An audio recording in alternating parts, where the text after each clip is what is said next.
So, ayan guys, meron kami ditong 5 pirasong talong. So, una muna is susugat-sugatan natin yan para pumasok yung init. Kasi ihawin natin siya sa sa kalan lang. So, ayan guys, ganyan ginagawa namin pag nag-iihaw ng talong. 3 lang muna kasi yun na yung kasya dito. Ayan, sa kalan lang. So, ayan guys, naihaw ko na siya. So, next naman babalatan ko lang. Palalamigin ko lang muna. Pero hindi ko napakita kasi pampatagal lang.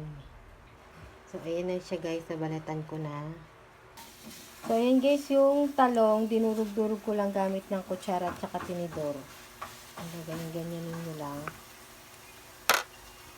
So, yun guys, una ko munang sinalang yung 1/4 kilo na giniling. Tapos, naglagay ako ng half na adjing sa flavor seasoning mix para magkalasa na siya. And then, ng garlic at saka ng onion. Yan. Tapos, lutuin lang muna ng ilang minuto. Tapos, pagluto na yan, okay na yan. And then, yung eggplant, nilagay ko na sa mixing bowl. Nilagay ko na rin yung giniling.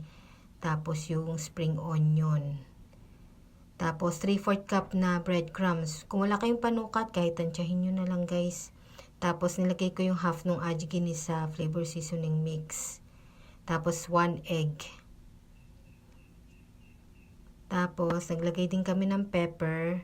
At saka nag-add din kami ng onting salt dyan guys. Kasi baka kasi matabang. Kasi 1 sachet ng adjikinisa lang yung nilagay namin. And then binalot lang. Tapos syempre ifa-fry. So iprito lang hanggang sa mag-golden brown. Yan. Ayan na guys yung finished product. Ayan, yung tsura niya sa loob.